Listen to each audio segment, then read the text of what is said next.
ராவி வெங்கடேஸ்வரன் அப்படிங்கிற ஒரு விஞ்ஞானியோட ஒரு கட்டுரை. இது என்ன சொல்லுதுன்னா, இந்த வாட்டரோட சவுண்ட் இருக்கு பாத்தீங்களா, அந்த சவுண்ட் சார்ந்து ஒரு ரிசர்ச்சை பத்தி அவர் சொல்றாரு. இது கிட்டத்தட்ட பாத்தீங்கன்னா, ஒரு மழை பெய்யுது, ஒரு கூரையிலிருந்து கீழே விழுகக்கூடிய அந்த வாட்டர் டிராப்ஸ், அது எப்படிப்பட்ட சவுண்ட் அதை எழுப்பும். ஒரு குழாயில தண்ணியை திறந்தோம், அது பாத்திரத்துல ஃபில் ஆகும் போது எப்படிப்பட்ட சவுண்ட் அதை எழுப்புது. ஒரு டீ கடையில டீ ஆத்துறாங்க, டீ ஆத்தும் பொழுது என்ன மாதிரியான சவுண்ட்ஸ் வருதுன்னு சொல்றாங்க பாத்தீங்களா.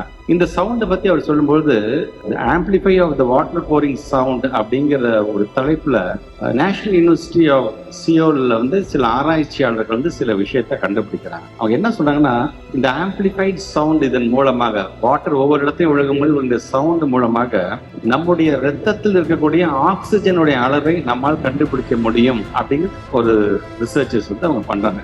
ஸோ ரொம்ப சாதாரணமா ஒரு டிராப் விழுது, அந்த சவுண்ட் ஒவ்வொரு இடத்துல வித்தியாசமாக இருக்கிறது அப்படின்னு கண்டுபிடிச்சது ஒரு மனிதனுடைய உயிரை காக்கக்கூடிய அவருக்கான ஒரு கண்டுபிடிப்பு வரைக்கும் போகுது என்று சொன்னா, ஒவ்வொரு கண்டுபிடிப்புக்கு பின்னாடி ஒரு தேதி இருக்குது, அது சார்ந்து அது எதையாச்சும் ஒரு மிகப்பெரிய ஒரு விஷயத்த கொண்டு செல்லும் அப்படிங்கிறதுக்காகத்தான் இதை நாம சொல்லணும்.